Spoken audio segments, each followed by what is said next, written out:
Hello students, welcome to my channel.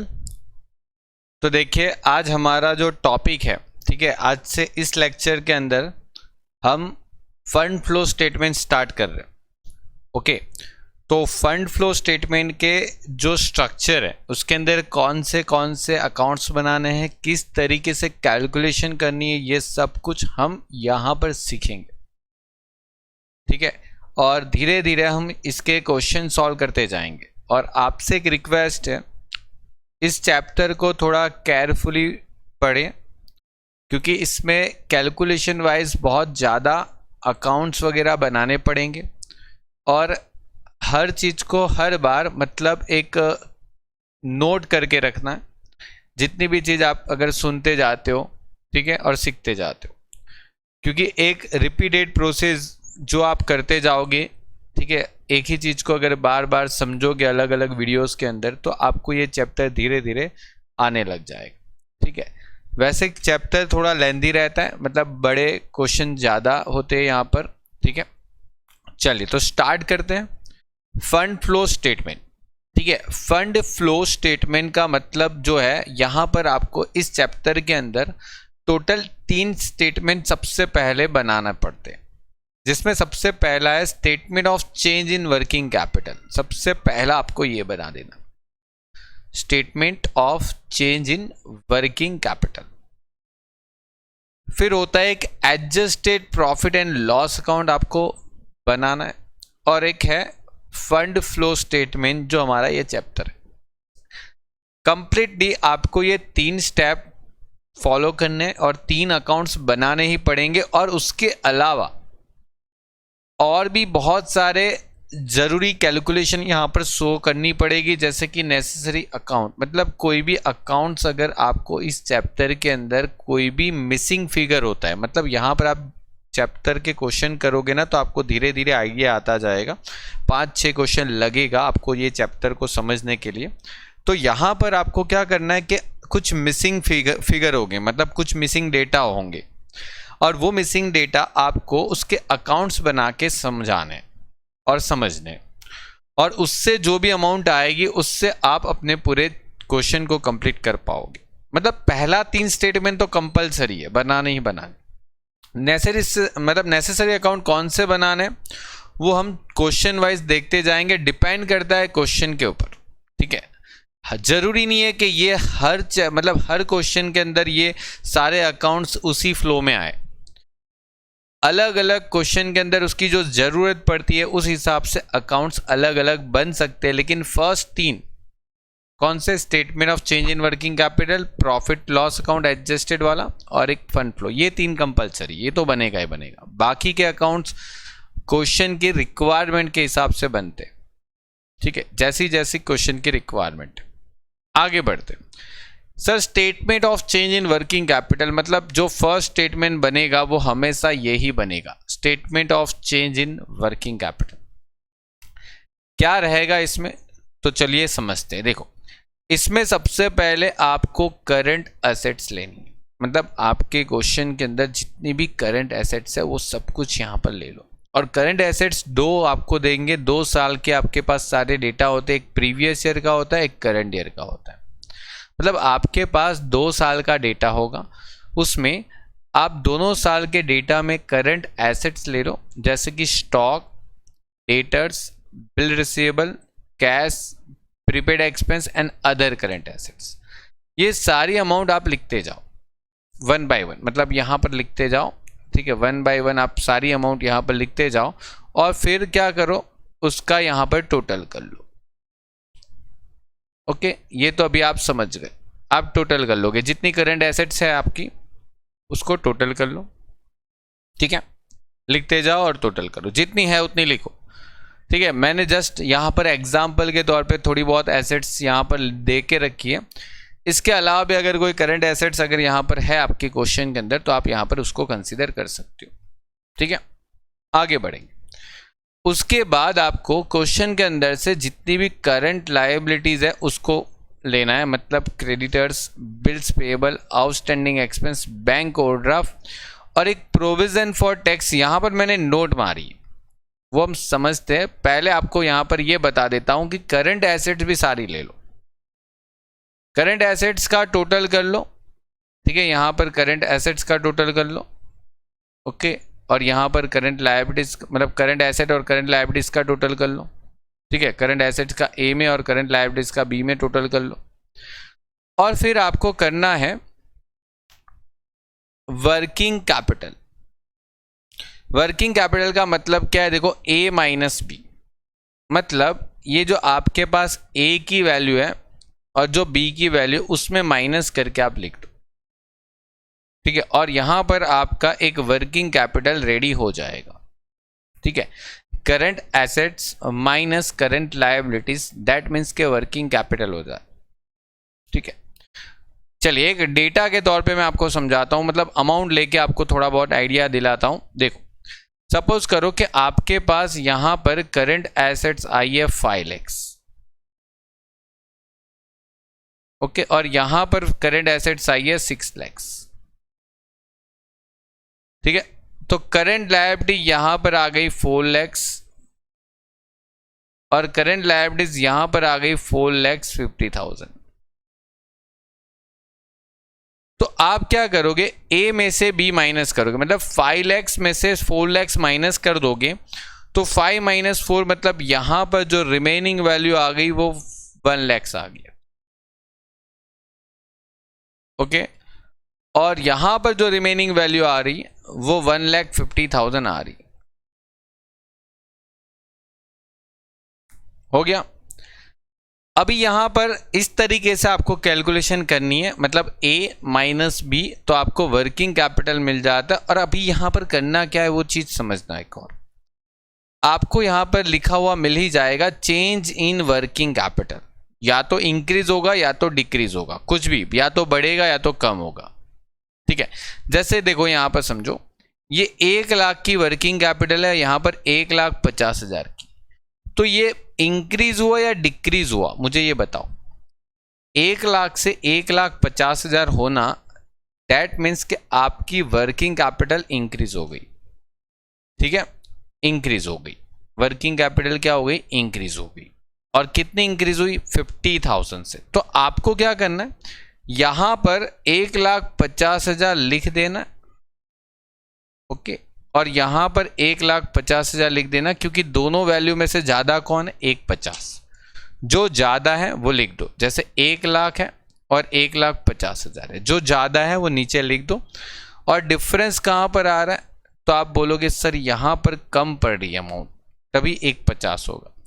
तो ये जो 1,50 है वो क्या है, ये 1,50,000 है वो क्या है, तो आप बोलोगे सर ये तो इंक्रीज इन वर्किंग कैपिटल है, मतलब इंक्रीज इन वर्किंग कैपिटल आ गया। समझे बात को, 1 लाख था पहले, बढ़ के वो 1,50 हो गया वर्किंग कैपिटल, दैट मीन्स 50,000 का वर्किंग कैपिटल इंक्रीज हो गया। तो आप यहां पर दिखा के उसको टोटल टैली कर सकते हो, ऐसे हो गया, समझ में आया, ठीक है। ये पूरा स्टेटमेंट बनाएंगे, मैंने आपको वही बोला कि अभी जस्ट एक स्ट्रक्चर समझना है, ठीक है, एकदम से ये चैप्टर पूरा आने की शुरुआत नहीं हो जाएगी, आपको स्टेप बाय स्टेप थोड़ा थोड़ा थोड़ा करके ये चैप्टर सीखना पड़ेगा, क्योंकि बहुत डिटेल में चैप्टर होता है, ठीक है, बहुत ज़्यादा कैलकुलेशन भी आती है। तो यहाँ पर सबसे पहले ये समझ, ठीक है। अब दूसरा समझाता हूँ, देखो ये तो आप समझ गए। अब ऐसा भी तो हो सकता है कि सर यहां पर वैल्यू 2 लाख है, चलो डायरेक्ट डेटा दे लेता हूं, यहां पर वैल्यू 2 लाख आई और यहां पर वैल्यू 1,70,000 आ गई, ठीक है। पहले यहां पर 2 लाख आया और फिर यहां पर 1,70,000 आया, ऐसा भी तो हो सकता है।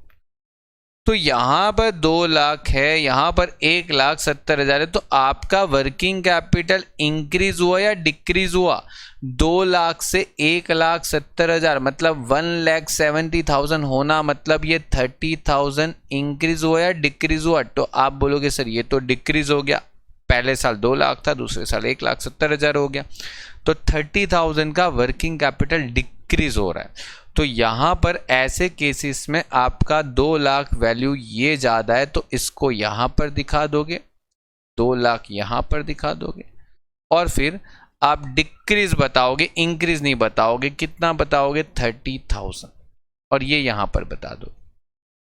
ठीक है, तो कोई भी क्वेश्चन हो, वेदर इट इज इंक्रीज या डिक्रीज, ओके, मतलब इंक्रीज होगा या तो डिक्रीज होगा, आपको दोनों में से कोई एक क्वेश्चन के अंदर अवेलेबल होगा। ठीक है, इंक्रीज या डिक्रीज, वर्किंग कैपिटल का इंक्रीज हो रहा है, वर्किंग कैपिटल का डिक्रीज हो रहा है, वो आपको यहां पर मिल जाएगा। क्लियर ये बात? आगे बढ़ते हैं। ये बात अगर आपको क्लियर हो चुकी है तो समझो एक और चीज समझ लेते हैं। यहां पर मैंने यहां पर नोट मार दिया है कुछ रेड कलर की, अब उसमें क्या है वो समझना। ये प्रोविजन फॉर टैक्सेशन है ना, प्रोविजन फॉर टैक्सेशन, उसके बारे में कुछ लिखा है। क्या लिखा है समझ के जानो। क्या लिखना है देखो, if any adjustment regarding the payment of tax then prepare a separate account for the provision for tax. मतलब देखो समझा देता हूं आपको, अगर आपको क्वेश्चन के अंदर समझना, आपको क्वेश्चन के अंदर अगर इसके पेमेंट के बारे में एडजस्टमेंट दे रखा है, पेमेंट के बारे में इसका एडजस्टमेंट है, ओके, तो इसका अलग से क्या बना देने का? अकाउंट्स बना देना है। बात आई समझ में? वो आपको क्वेश्चन करवाऊंगा तो पता चलेगा, अभी सिर्फ सुनते जाओ, नोट डाउन करते जाओ। ठीक है, अभी तो जस्ट हम स्ट्रक्चर समझ रहे हैं, फर्स्ट लेक्चर है इस चैप्टर का। तो आपको मैंने क्या बोला कि अगर क्वेश्चन के अंदर प्रोविजन फॉर टैक्स का अगर पेमेंट की इंफॉर्मेशन अवेलेबल है एडजस्टमेंट के अंदर, तो आप उसका सेपरेटली अकाउंट्स बना दो और यहां पर उसको कंसीडर नहीं करेंगे, यहां पर इसको कंसीडर नहीं करना है। ठीक है, यहां पर नहीं करना। क्लियर बात? कब नहीं करना? जब आपको पेमेंट के रिगार्डिंग एडजस्टमेंट दिया होगा, किसका दिया होगा? प्रोविजन फॉर टैक्स का, तो यहां पर उसको हम कंसीडर नहीं करेंगे। That's final. ओके, आगे बढ़ते हैं। अब आगे का जो टॉपिक है उसके लिए आपको यहां पर ये करना पड़ेगा। देखो, ये इंक्रीज और ये डिक्रीज कैसे करना है, चलिए समझते हैं। देखो एकदम क्लियरली समझना, धीरे धीरे हर छोटी छोटी चीज को इस चैप्टर में नोट डाउन करते जाओ और फिर ये सारी नोट डाउन जो की गई टॉपिक है उसको एक बड़े क्वेश्चन में हम अप्लाई करेंगे और पूरा क्वेश्चन सॉल्व करेंगे। ठीक है, क्वेश्चन को पहले छोटे छोटे पार्ट में हम समझेंगे चैप्टर को। ठीक है, अब देखो समझो, यहां पर अगर समझो कि हमने 2 लाख लिखा है, यहां पर चलो स्टॉक का आंसर 2 लाख आया और यहां पर आंसर आया 2,20,000। ठीक है, सपोज करो ऐसे 2 क्वेश्चन के अंदर दे रखा है, ये सब दे रखा होगा, क्वेश्चन के अंदर से फिलअप करना है। ठीक है, तो यहां पर ये पता लगाना कि ये आपका एसेट्स जो था पहले 2 लाख का था, फिर 2,20,000 हो गया, तो सर ये बढ़ गया। ठीक है, आपके पास स्टॉक का वैल्यू बढ़ गया, बिल्कुल बढ़ गया। तो यहां पर बढ़ा कितना? तो आप बोलोगे सर 20,000 से बढ़ गया। ये तो बात क्लियर है, इतना सिंपल है। यहां से ये बढ़ कितना आ गया? 20,000 से। तो आप उसको इंक्रीज में लिख दो 20,000। समझे? दूसरा बताता हूं, चलो फॉर एग्जाम्पल, चलो ये कैश है 1 लाख है, अब ये 1 लाख की जगह 1,10,000 हो गया, तो ये कितना बढ़ गया? आप बोलोगे सर 10,000 से बढ़ गया। तो बढ़ गया तो इंक्रीज में लिख दो, इंक्रीज का मतलब बढ़ना। ठीक है, इंक्रीज तो इंक्रीज में लिख दो। हो सकता है कि चलो सर ये बिल रिसीवेबल कितना था? 90,000 था, उसके जगह पर यहां पर 50,000 हो गया। तो सर ये क्या हो गया? ये तो सर 90,000 का कम हो गया। सर ये तो कम हो गया, 90,000 से सीधा 50,000, 40,000 कम हो गया, तो आप डिक्रीज में लिख दोगे। 90 का 50 हुआ, कम हुआ तो कम कर दो, कम में लिख दो, और इंक्रीज हुआ तो इंक्रीज में लिख दो। Dates final. बात आ गई समझ में? तो ये आपका यहां पर बेसिक हो गया।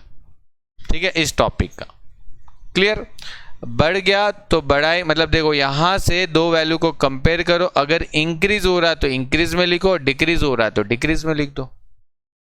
ठीक है, जो भी है वो हो सकता है, ऐसा नहीं कि स्टॉक है तो इंक्रीज ही होगा, डिक्रीज भी हो सकता है। ठीक है, फॉर एग्जांपल यहाँ पर ऐसा भी हो सकता है कि चलो ये 50,000 था और यहाँ पर 40,000 हो गया, तो ये कम हो गया। तो कम हो गया, कितना कम हो गया सर? 50 से 40 हो गया सर, ये तो 10,000 कम हो गया, तो कम कर दो इसको, डिक्रीज में लिख दो। ठीक है, क्लियर, ये पहले समझ लिया। अब आगे बढ़ते हैं। यहां पर ऐसा सेम चीज करंट लायबिलिटी में भी हो सकता है, बिल्कुल। कितना? तो आप बोलोगे सर चलो यहां पर अपने पास क्रेडिटर्स था 1 लाख था, अब 1 लाख के क्रेडिटर्स का हो गया 80,000।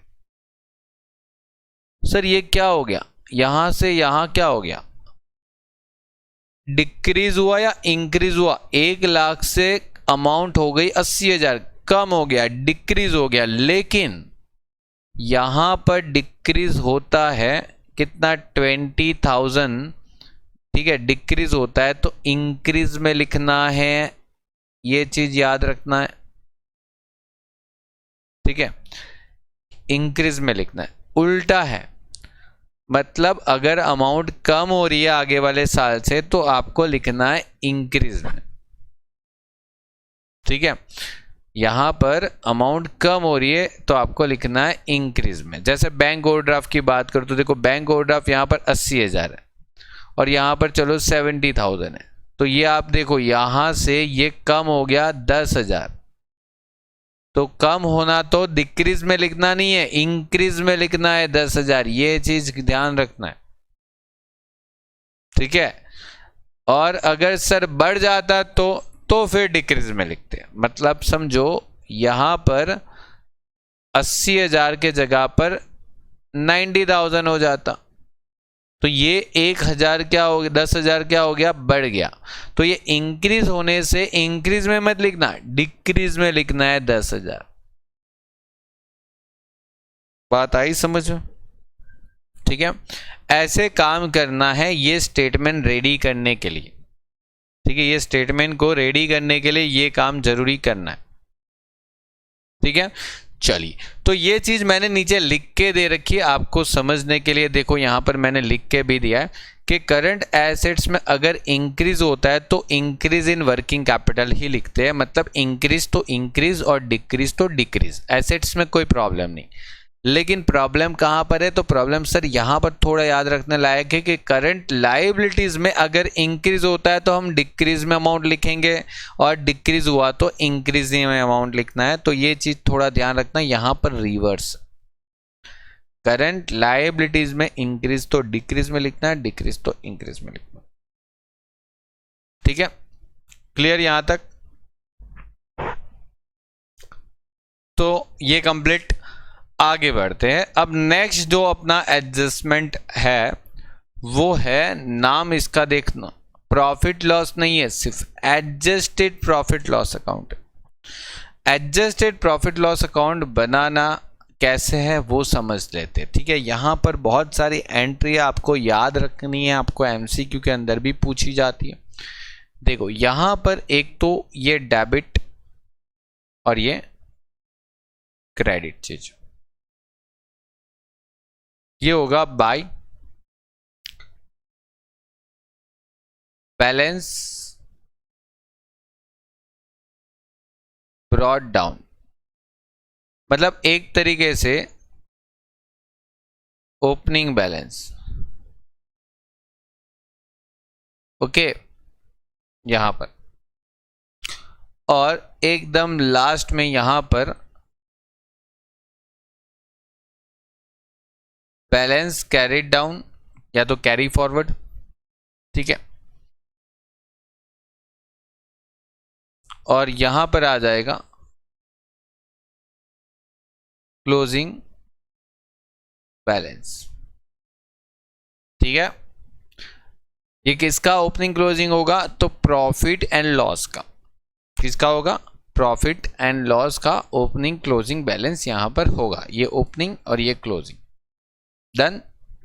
ये अकाउंट्स कैसे बनाना, इसको प्रॉफिट लॉस अकाउंट मत समझना, ये एडजस्टेड प्रॉफिट लॉस अकाउंट है। ठीक है, अब इसमें करना क्या है ध्यान से समझना।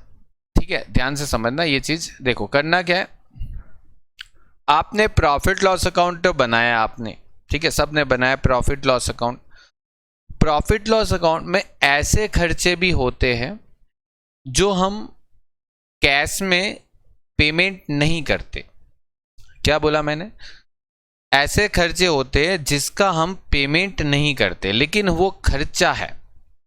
जैसे कि एक एग्जांपल बताओ ना, तो बेस्ट एग्जांपल है डेप्रिसिएशन। Okay, on assets. मुझे बताओ कि हम एसेट्स के ऊपर जो भी डेप्रिसिएशन लिखते हैं, क्या हम किसी को उसका पेमेंट करते हैं? हम किसी को भी उसका पेमेंट करते हैं? नहीं करते। फिर भी हम क्यों पीएनएल में लिखते हैं?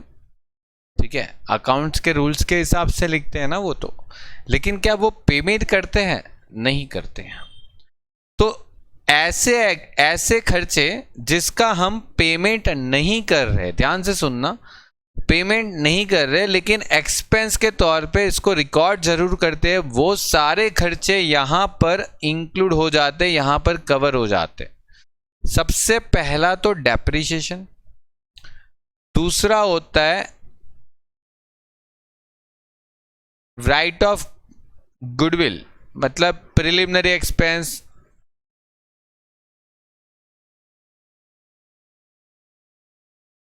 Expenses right of. ओके, या तो फिर हम गुडविल जो है वो रिटर्न ऑफ करते हैं, ठीक है, या तो हम डिबेंचर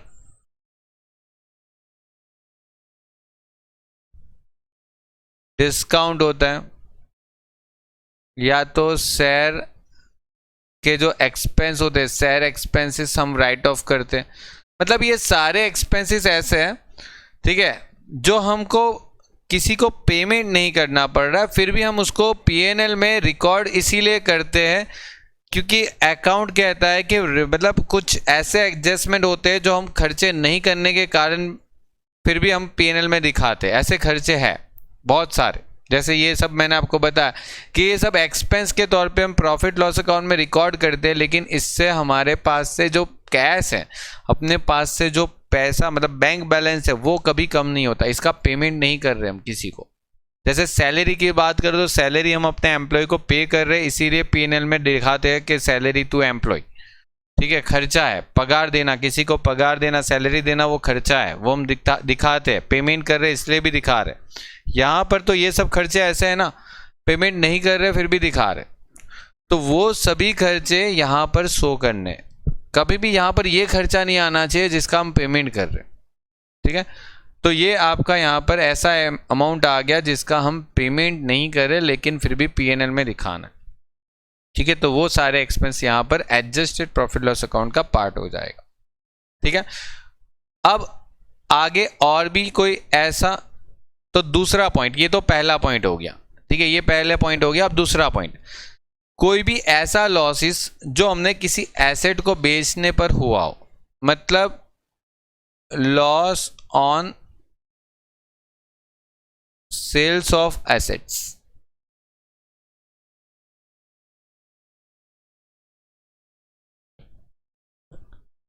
ठीक है। वैसे ही हमको लॉस हुआ एसेट बेचने पे, तो वैसे ही प्रॉफिट भी तो हो सकता है, profit on sales of assets, तो वो इस साइड आ जाएगा, क्रेडिट साइड। लॉस प्रॉफिट ये दोनों आ गया, loss on sales of asset, profit on sales of asset, दोनों कवर हो जाएगा, ठीक है। तो लॉस कहां पर हो रहा है, प्रॉफिट कहां पर हो रहा है, देख लेना, ठीक है। डेबिट पे लॉस, क्रेडिट पे प्रॉफिट, कोई भी एसेट है। वैसे ही यहां पर देखो, loss on sales of investment, okay. वैसे ही यहां पर profit on sales of investment आ सकता है, समझे बात को? तो ये यहां पर हो गया ये दूसरे दो टॉपिक, ठीक है। मतलब यहां पर क्या हो रहा है कि हमने कोई एसेट बेचा और उसका नुकसान हो रहा है, तो वो सब हम यहां पर रिकॉर्ड करेंगे पीएनएल के डेबिट साइड एडजस्टेड के, या तो अगर प्रॉफिट होगा तो क्रेडिट साइड रिकॉर्ड करेंगे, दैट्स इट। दूसरी चीज, कोई ऐसा एक्सपेंस तो नहीं है, लेकिन हम ऐसा कोई अमाउंट है जो हम किसी कारण रिजर्व में रखते, ठीक है। जैसे कि आप लोगों ने सबने सुना होगा कि कोई भी रिजर्व क्रिएट करते हैं ना, जैसे कि जर्नल रिजर्व क्रिएट करना, तो जर्नल रिजर्व क्रिएट करना वो कोई खर्चा नहीं है, एक्सपेंस थोड़ी है। मैं अगर समझो कोई मेरे बिजनेस में जनरल रिजर्व का पैसा साइड पे रखता हूँ, जनरल रिजर्व क्रिएट करता हूँ मेरे बिजनेस में, ठीक है, जनरल रिजर्व क्रिएट करता हूँ, ठीक है, तो वो कोई मेरा खर्चा थोड़ी हो गया, वो तो मैंने रिजर्व क्रिएट किया जस्ट बिकॉज ऑफ कोई फ्यूचर पर्पस के लिए या तो कोई अदर पर्पस के लिए। तो ऐसे कोई भी रिजर्व अगर हम क्रिएट करते हैं, क्या बोल रहा हूँ, रिजर्व क्रिएट कर रहे हैं, तो वो हम यहां पर लिखेंगे जनरल रिजर्व, ठीक है। या तो फिर एक होता है कैपिटल रिडक्शन रिजर्व, ओके। कोई भी रिजर्व हो, समझो जो हम क्रिएट कर रहे हैं, कोई भी रिजर्व क्रिएट करेंगे तो यहां से ही करते, ठीक है। तो वो रिजर्व का जो क्रिएट करने वाला पार्ट है वो यहां पर आएगा, जितना हम क्रिएट कर रहे हैं वो अमाउंट इस साल यहां पर आएगी, ठीक है। कंप्लीट, आगे बढ़ते हैं। इसके बाद एक आता है कि provision for income tax, provision for income tax. अब ये क्यों यहां पर आता है, इसका तो पेमेंट करते हैं, लेकिन देखो समझो ये है ना प्रोविजन है, प्रोविजन का मतलब क्या हो जाता है कि पैसे अभी नहीं चुकाने वाले। प्रोविजन किस चीज का होता है, प्रोविजन उसी चीज का होता है जिसका पेमेंट हम आफ्टर इस साल के बाद चुकाने वाले, मतलब करंट ईयर के बाद चुकाएंगे। मतलब समझो ये साल जो आपका चल रहा है, जो भी क्वेश्चन में देंगे, सपोज करो क्वेश्चन में 2020 का साल दिया, अब 2020 में जो टैक्स होने वाला है उस टैक्स का जो पेमेंट है वो 2020 में तो नहीं चुकाएंगे, वो 2021 में पेमेंट करने वाले। तो फिर क्या करना पड़ेगा, 2020 में यहाँ पर प्रोविजन किया जाता है, तो वो प्रोविजन की अमाउंट क्वेश्चन में दिया रहेगा, वो यहाँ पर आएगा, प्रोविजन फॉर टैक्स। ये सब देखेंगे, सिर्फ यहाँ पर अभी एक 10% यहाँ पर हम सीख रहे हैं, ठीक है। पूरा चीज हम क्वेश्चन के अंदर सीखने वाले, यहाँ पर जस्ट एंट्री याद करने की कोशिश करेंगे। और एक होता है यहां पर प्रपोज डिविडेंड, ओके, या तो फाइनल डिविडेंड भी हो सकता है, ओके, या तो ऐसा भी हो सकता है कि इंटरिम डिविडेंड भी हो सकता है, ओके, इंटरिम डिविडेंड भी हो सकता है। तो इंटरिम डिविडेंड जो है वो फाइनल डिविडेंड और इंटरिम मतलब एक जैसा ही होता है, बस सिर्फ फर्क ये होता है कि फाइनल डिविडेंड साल के एंड के बाद दिया जाता है, पूरा साल खत्म होने के बाद प्रपोज किया जाता है कि भाई हम इतना डिविडेंड देने वाले अपने शेयर होल्डर को। और इंटरिम डिविडेंड क्या होता है, साल के पहले ही दे देते, खत्म होने से पहले ही शेयर होल्डर को मतलब खुश कर देते कि चलो ये आपका डिविडेंड हो गया, ठीक है। ये यहां पर हो गया। इसको छोड़ के नॉर्मल सी देखो, यहां पर ये जो सारी एंट्री तो आने वाली है वो हर एक क्वेश्चन के हिसाब से मैंने बता दिया कि यहां पर इतना तो एंट्री आएगा ही।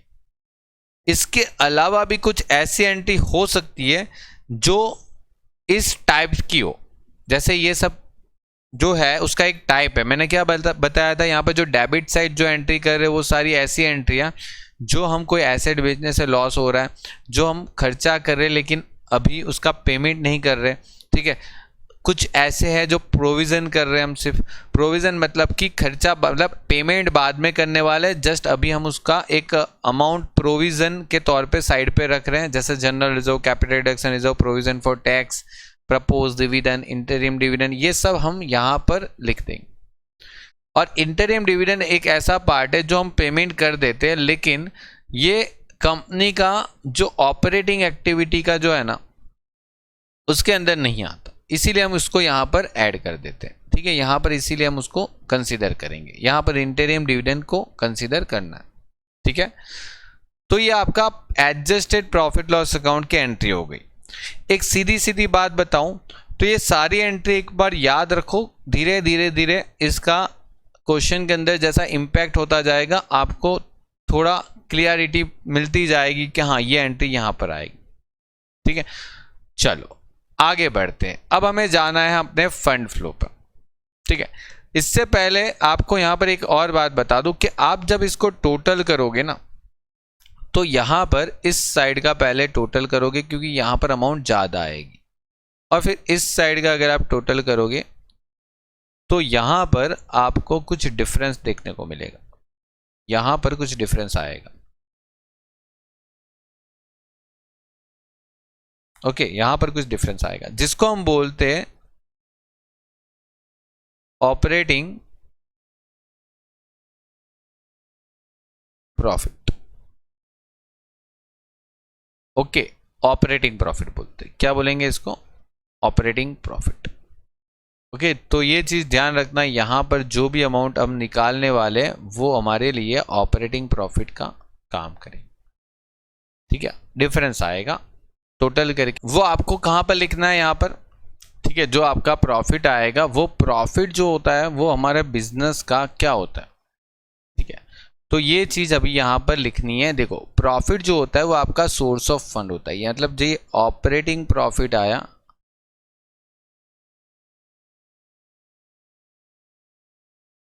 ठीक है, वो आपका यहाँ पर आ जाएगा जिसको हम बोलते हैं source of fund. Source of fund मतलब आपके पास फंड कहाँ से आ रहा है। ठीक है, फंड मतलब कि आपके पास बिजनेस में जो पैसा आ रहा है, ठीक है, अलग अलग एक्टिविटी से आता है, वो कौन से साइड से आ रहा है। ठीक है, तो सबसे पहले अगर आप बिजनेस करते होंगे तो आपके पास पैसा एक तो प्रॉफिट के जरिए से आएगा, प्रॉफिट से आता है, तो वो एक आ गया ऑपरेटिंग प्रॉफिट से आता है। ठीक है, हम जो जिस चीज का बिजनेस कर रहे हैं वहां से जो प्रॉफिट आता है वो। ठीक है, फिर उसके बाद अगर बात करें तो आपके पास देखो यहां पर दो चीज हो सकती है, मैंने आपको यहां पर बताया था, समझाया भी था कि यहां पर दो चीज हो सकती है, या तो इंक्रीज इन वर्किंग कैपिटल हो सकता है या तो डिक्रीज इन वर्किंग कैपिटल हो सकता है, दोनों में से कोई एक होगा। या तो वर्किंग कैपिटल में इंक्रीज हो सकता है या तो वर्किंग कैपिटल में क्या हो सकता है, डिक्रीज। इंक्रीज हो सकता है या तो डिक्रीज हो सकता है। ठीक है, अगर देखो वर्किंग कैपिटल में इंक्रीज होता है तो आपका एप्लीकेशन ऑफ फंड हो गया इंक्रीज्ड इन वर्किंग कैपिटल, और अगर वर्किंग कैपिटल में डिक्रीज होता है तो ये यहां पर आ जाएगा डिक्रीज्ड इन वर्किंग कैपिटल। ठीक है, तो ये दो बातों पर ध्यान रखना, दोनों में से कोई एक ही आएगा, कभी भी एक क्वेश्चन में इंक्रीज भी आ जाए डिक्रीज भी आ जाएगा, ऐसा कभी होने नहीं वाला। तो इंक्रीज या तो डिक्रीज, दोनों में से कोई एक आएगा क्वेश्चन के अंदर। ठीक है, आगे बढ़ते हैं। यहां पर अब जो एंट्री रहेगी उसमें सोर्सेस ऑफ फंड, मतलब सोर्सेस मतलब पैसे कहां से आएंगे बिजनेस में, ये तो हमने नॉर्मली सीख लिया कि सर चलो ऑपरेटिंग एक्टिविटी से मतलब ऑपरेटिंग प्रॉफिट से आएगा, हम बिजनेस करेंगे तो प्रॉफिट कमाएंगे, उसके ऊपर से प्रॉफिट मतलब प्रॉफिट से तो पैसा आने ही वाला है। धंधे के अंदर अगर आप कुछ बेच रहे हो, ठीक है, तो आपका ऑपरेटिंग प्रॉफिट तो होता है, हर बिजनेस में ऑपरेटिंग प्रॉफिट होता है। ठीक है, क्योंकि कोई ऐसा तो करेगा नहीं ना कि 100 रुपये की चीज़ खरीद के 80 में बेचेगा, ऐसा थोड़ी करेगा कोई। 100 रुपये की चीज़ खरीद के हम ज़्यादा प्राइस में बेचेंगे तो बिजनेस में ऑपरेटिंग प्रॉफिट तो रहेगा। ठीक है, तो यहाँ पर वो तो सोर्स ऑफ फंड में आएगा, डिक्रीज इन वर्किंग कैपिटल भी सोर्स ऑफ फंड में आएगा, और increase in working capital application of fund में जाएगा। लेकिन आगे की बात करें कि इसके अलावा बिजनेस में पैसा कहां से आता है, तो इसके अलावा बिजनेस में जो पैसा आता है वो आता है sales of plant and machinery, या तो कोई भी एसेट्स हो सकता है, plant machinery furniture building land कुछ भी हो सकता है, कुछ भी बेचो तो पैसा तो मिलने वाला है, तो फंड तो आएगा ही आएगा। वैसे ही सर यहां पर एक और भी तो हो सकता है, सेल्स ऑफ इन्वेस्टमेंट, आपने पैसा इन्वेस्ट किया तो यहां पर पैसा, इन्वेस्टमेंट बेचा पैसा आया फंड मिला, ठीक है। तो ऐसे सर इसका उल्टा भी तो हो सकता है, इन्वेस्टमेंट खरीदने के मतलब खरीदा तो होगा ना फिर बेचा होगा, तो वो यहां पर आ जाएगा परचेस। तो यहां पर purchase of plant and machinery या तो कोई भी एसेट्स हो सकती है, ठीक है। और यहां पर यह भी हो सकता है कि परचेस ऑफ इन्वेस्टमेंट, ठीक है, क्योंकि परचेस करेंगे तो कोई फोकट में थोड़ी देने वाला है, पैसे तो देने पड़ेंगे आज नहीं तो कल, तो वो एप्लीकेशन हो गया ना पैसे का, फंड का एप्लीकेशन हो गया। अब धंधे में जो पैसा आता है उसका एप्लीकेशन कहाँ कहाँ करते हो, और बिजनेस में पैसा कहाँ कहाँ से आता है वो यहां पर हम सीख रहे हैं। एक बिजनेस एक्टिविटी में पैसा कहीं कहीं से आता है और कहीं ना कहीं तो जाता ही है, ठीक है, तो वही अमाउंट यहां पर हम देखने वाले। उसके अलावा और कुछ बात करें तो हम शेयर इश्यू कर सकते हैं, शेयर इश्यू कर सकते हैं। अब वो शेयर इश्यू करेंगे या तो इक्विटी शेयर भी हो सकता है, ठीक है, प्रेफरेंस शेयर भी हो सकता है, कोई भी मतलब शेयर हो सकते हैं, ठीक है। तो यहां पर मैं लिख देता हूं इक्विटी शेयर, प्रेफरेंस शेयर, ठीक है, हो सकते हैं। हमने शेयर मार्केट में इश्यू करते तो पैसे मिलेंगे। वैसे ही कॉल ऑन शेयर, मतलब अगर समझो पहले से शेयर हमने इश्यू करके रखे हैं तो शेयर इश्यू करने पर आपने वो कॉल का पैसा बाकी होता है ना, कभी कभी होता है ना 10 रुपये का शेयर है, उसने 8 रुपये मंगवा चुके, अभी 2 रुपये बाकी है तो 2 रुपये वापस मंगवाएंगे, तो इसको कॉल बोल सकते कि भाई आप 10 रुपये में से 8 मंगवाए थे, अभी 2 रुपये और दो, हमको ज़रूरत है कंपनी को, तो वो भी आ सकता है यहाँ पर कॉल ऑन शेयर्स। ओके, तो ये हो गया। उसके अलावा और क्या हो सकता है, तो उसके अलावा यहाँ पर एप्लीकेशन में भी तो आएगा सर शेयर इश्यू किया तो पैसा मिला, लेकिन सर कभी कभी ऐसा भी तो होता है कि पैसे वापस करना पड़ता है। किसके पैसे वापस करने पड़ते हैं, प्रेफरेंस शेयर के, मतलब redeemable preference share redeem, okay, redeemable preference share redeemed, okay, ये पैसा आपने वापस कर दिया, ओके। और ये कभी कभी हम प्रीमियम के साथ भी वापस करते हैं, मतलब प्रीमियम के साथ भी वापस करते हैं, प्रीमियम नहीं हुआ तो ठीक है, होगा तो होगा, प्रीमियम के साथ भी वापस करते हैं, ठीक है। अब होता है issue of debenture, issue of debenture मतलब आपने डिबेंचर का पैसा इश्यू किया, मतलब डिबेंचर इश्यू किया और पैसा वसूल किया मार्केट से, तो वैसा रिडेम्पशन ऑफ डिबेंचर भी तो हो सकता है, रिडेम्पशन ऑफ डिबेंचर भी तो हो सकता है, डिबेंचर का पैसा वापस कर दिया। जब डिबेंचर का पैसा लिया तो सोर्स ऑफ फंड हो गया, तो जब दिया वापस कर दिया, पैसा उधार लिया, ठीक है, तो देना भी तो पड़ेगा ना, डिबेंचर मतलब एक तरीके की लोन ही होती है। और ऐसे ही सेम चीज बैंक लोन टेकन, ओके, अगर हमने बैंक से लोन ले रखी है तो बैंक से लोन लिया है तो देना भी तो पड़ेगा, bank loan repayment. Okay, bank loan repayment, हमने रीपेमेंट कर दिया लोन का। ओके, फिर इसके अलावा 2-3 खर्चे ऐसे, मतलब 2-3 अमाउंट ऐसी है जो हम पेमेंट करते हैं, जैसे कि like income tax paid, income tax paid, ये पैसा हम दे रहे हैं इनकम टैक्स पेमेंट का। फिर एक और है डिविडेंड पेड, ये पैसा आ जाएगा। और एक होता है इंटरिम डिविडेंड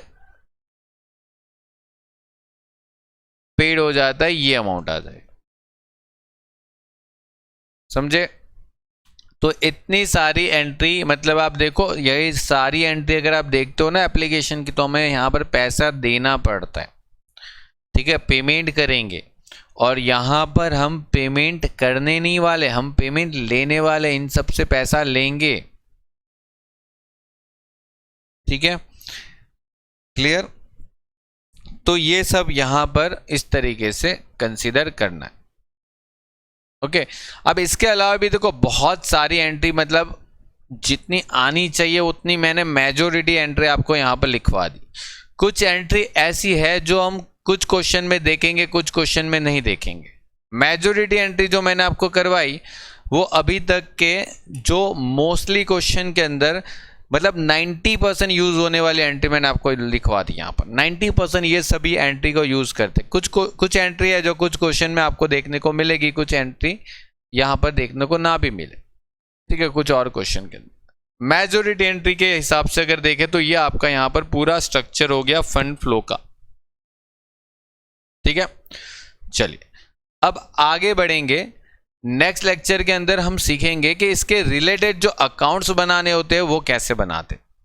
ठीक है, हम यहाँ पर अकाउंट्स भी बनाते अलग अलग। नेसेसरी अकाउंट्स मैंने आपको बताया था स्टार्टिंग के अंदर, वो कैसे बनाने वो भी बहुत इंपॉर्टेंट है, और उसके बेस पे ही पूरा क्वेश्चन सॉल्व होता है, अदरवाइज नहीं कर पाओगे। ठीक है, तो वो नेक्स्ट लेक्चर के अंदर सीखेंगे। तब तक के लिए गुड बाय, टेक केयर। इसको पढ़ो, अच्छे से समझ के रखो और लिख के रखो।